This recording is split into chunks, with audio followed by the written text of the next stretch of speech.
हम बात करते हैं इंशाल्लाह कि गुनाहों के जो है वो असरात क्या हैं इंसान की ज़िंदगी में और क्यों इन्हें छोड़ना चाहिए और क्यों हमें मोटिवेटेड रहना चाहिए इंशाल्लाह कि गुनाहों से बंदा दूर रहे। सबसे पहली बात तो ये समझ लें, देखें कि गुनाह की नेचर ही ऐसी है कि वो आपको नुकसान देगा। ये इसलिए नहीं है कि अल्लाह आपको पनिश कर रहा है, अल्लाह तो इंसान को पनिश करना चाहता ही नहीं। कुरान में है, सूरह निसा में अल्लाह कहते हैं अल्लाह तुम्हें पनिश करके क्या करेगा अगर तुम अल्लाह के मानने वाले और अल्लाह से इस्तग़फ़ार करते हो, अल्लाह का शुक्र करते हो। असल में तो इंसान खुद पनिश करता है अपने आप को। तो जिस तरह एक रेडियो एक्टिव मटीरियल नुकसानदेह है, उसके करीब आप जाएंगे आपको कैंसर हो जाएगा गामा रेज की वजह से, इसी तरह गुनाह है, आप उसके करीब जाएंगे हो ही नहीं सकता आपको नुकसान ना हो, नुकसान आएगा ही आएगा। तो वो हम खुद अपना नुकसान करें, ठीक है। तो उसके असरात क्या हैं, some of the consequences of sin, Ibn al Qayyim की किताब से अखज़ शुदा हैं ये कॉन्सिक्वेंसेज, 9-10 कॉन्सिक्वेंसेज उन्होंने बताए। ये इसलिए है क्योंकि नफ्सियाती तौर पे हमें जब एक चीज़ के असरात पता लग जाए, कॉन्सिक्वेंसेज, तो मोटिवेशन आ जाती है उससे बचने की, इसलिए बता रहा हूँ, ठीक है। पहली चीज़ है जी कि नॉलेज से डिप्राइव हो जाना। जितना भी आपको इल्म था, जो भी था, उससे डिप्राइव हो जाता है इंसान, क्योंकि नॉलेज लाइट है, नूर है। गुनाह जो है वो नूर को ले लेता है। और ये अक्सर असलाफ जब उनके पास कोई शिकायत करता था आके कि मेरी मेमोरी वीक हो गई है या मुझे कुछ चीज़ याद थी, कुरान का कुछ पोर्शन याद था वो भूल गया है, तो वो अक्सर उन्हें यही एडवाइस करते थे कि आप इस्तग़फ़ार करें, क्योंकि गुनाहों की वजह से चीज़ें भूल जाती हैं, ठीक है। तो ये एक बहुत बड़ा असर है। अल्लाह माफ़ करे, किसी ने कुरान हिफ्ज़ किया हुआ है और बिल्कुल निकल गया है दिल से, तो ये एक फ़िक्र करने वाली बात है और उसको कोशिश करनी चाहिए उसको वापस लाए और अपने गुनाहों को भी ज़ाहिर है उनसे तौबा करे। दूसरी चीज़, रिज़्क़ का छिन जाना। अल्लाह के नबी सल्लल्लाहु अलैहि वसल्लम ने फरमाया, इब्ने माजा की हदीस है, सही हदीस है, एक शख्स को रिज़्क़ मिलना होता है हलाल से, लेकिन वो जल्दबाजी करके गुनाह करके वही रिज़्क़ हराम से ले लेता है, तो फिर उसको एक्स्ट्रा कुछ नहीं मिलता, जो उसने ले लिया वो मिल जाता है, ना अल्लाह की हेल्प उसके साथ होती है। और ये जो हदीस है जो मैं अभी सुनाने लगा, ये क्या है, a man is deprived of provision because of the sins that he commits. इंसान को रिज़्क़ से डिप्राइव कर दिया जाता है उसके गुनाहों की वजह से। अब यहाँ पे हो सकता है आपके जहन में सवाल है कि नहीं यार, फलाना इतने गुनाह करता है, वो तो मौजें कर रहा है, ठीक है, उसने तो प्लॉट बना लिया, ये कर लिया, वो कर लिया। तो देखिए, रिस्क 4 तरह का होता है, financial wealth, emotional wealth, social wealth, time wealth. हो सकता है उसके पास फाइनेंशियल वेल्थ हो लेकिन ना इमोशनल वेल्थ हो। इमोशनल वेल्थ क्या है, जहनी सुकून, वो भी रिस्क है। गिना, ठीक है, दिल में एक सेटिस्फेक्शन। इसी तरह इमोशनल वेल्थ में है जज्बात पे कंट्रोल, एंगर मैनेजमेंट अच्छी, अखलाक अच्छा, ये इमोशनल वेल्थ है। हो सकता है वो बंदा इससे महरूम हो।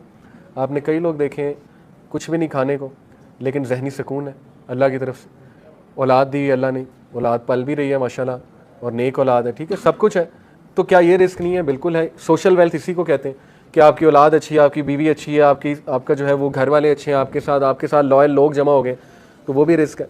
टाइम वेल्थ, टाइम में बरकत, आपके काम जल्दी हो जाते हैं, ठीक है, आप करते ही वो हैं जो अल्लाह सुब्हानहू व तआला को पसंद है, ये टाइम में बरकत है।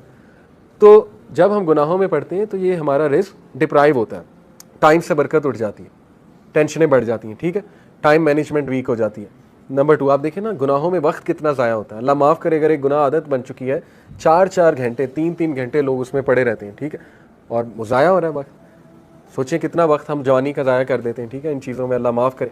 तो उससे निकलना है, अपने आप को मोटिवेट करना है। फिर आप देखें सोशल वेल्थ, हमारे साथ लोग ही ऐसे आ जाएं जो हमें खाने को तैयार है और बस उनकी नज़र हमारी दौलत पे हो, तो फिर ये कौन सा रिस्क है? इसका मतलब डिप्राइव हो रहा है और गुनाहों की वजह से।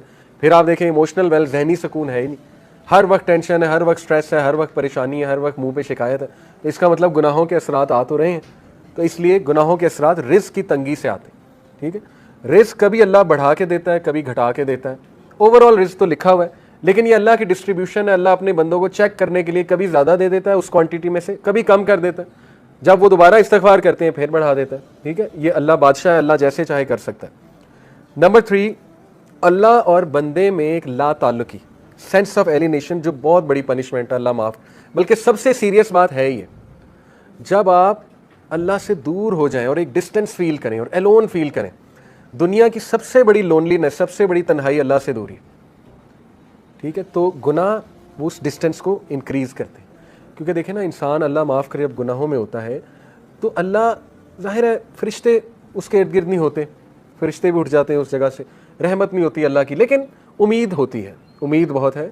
अल्लाह गुनाहगारों को ही माफ़ करते हैं, ऑब्वियस सी बात है। अल्लाह ज़रूर होते हैं बंदे की तरफ मोहब्बत से देख भी रहे होते हैं, चाहते हैं बंदा निकल आए और बंदा जो है मुझसे दुआ करे, मुझे पुकारे, लेकिन गुनाहों की वजह से आहिस्ता आहिस्ता ये रिलेशन वीक होता जाता है। वीकनेस यहाँ तक आ जाती है कि एक बंदा ना मायूस हो जाता है, कहता है यार क्या अल्लाह से मदद मांगूँ, मैं तो बहुत ही एक्स्ट्रा कर चुका हूँ काम, इसराफ़ कर चुका हूँ गुनाहों के, अब क्या मैंने अल्लाह से बात करनी, ठीक है। तो फिर बंदा गिव अप कर देता है, गिव अप करके वो मज़ीद गुनाहों की तरफ चला जाता है।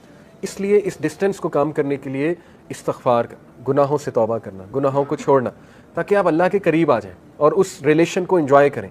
खालिक के साथ जो रिलेशन है ना, वो सबसे खूबसूरत, सबसे हेल्दी रिलेशन है, सबसे ब्यूटीफुल रिलेशन है, और इंसान खुश हो जाता है खालिक के साथ रिलेशन स्ट्रॉन्ग करके, ठीक है। ये चौथी चीज़, things become difficult for him so that he does not turn his attention towards any matter but he finds the way blocked or he finds it difficult। काम मुश्किल होना शुरू हो जाते हैं गुनाहों की वजह से। मैंने जैसे कहा रिस्क में तंगी आ जाती, इस तरह कामों में भी मुश्किलात आना शुरू हो जाती हैं। अच्छा खासा काम कोई था, होने लगा था, एकदम मुश्किल बन गया, रुकावट आ गई, ठीक है।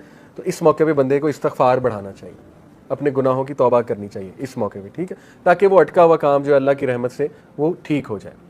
एक असलाफ़ थे, सलफ़ थे, उनका वाक़या है कि वो कुरान हाफिज़ थे, तो उन्होंने क्रिश्चियन औरत से, एक क्रिश्चियन औरत थी, उससे उन्हें मोहब्बत हो गई, बहुत खूबसूरत औरत थी वो, तो ज़ाहिर खूबसूरती की वजह से वो अट्रैक्ट हुए।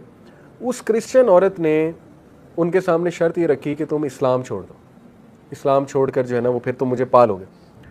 तो वो जो सलफ़ थे उन्होंने बात मान ली, अल्लाह माफ़ करे, ही left Islam for the sake of women, उससे इम्प्रेस हो गई। और फिर जो है वो एक बार कहीं से गुजर रहे थे, तो कुरान की जो है ना वो ये आयत उनके सामने आई, सूरह हज की, कि लोगों में से कुछ ऐसे हैं जो एज पे खड़े हुए हैं, जब तक उन्हें अच्छाई आ रही है वो अल्लाह की तरफ है, और जब उन्हें कोई मुश्किल आती है तो वो इस्लाम से चले जाते हैं, और ऐसे लोग दुनिया में भी खसारे वाले हैं, आखिरत में भी खसारे वाले। तो वो इतना रोए आयत सुन के कि अल्लाह ने मुझे मैसेज दे दिया है, उन्होंने तौबा की और वापस आए। तो मैं आपको बताने का मकसद ये कि कई असलाफ़ आपको नज़र आएंगे जो बाद में मुहद्दिस बने, बड़े बड़े टीचर्स बने, दीनदार लोग बने, उन बहुत डार्कनेस में थे, बहुत ज़्यादा।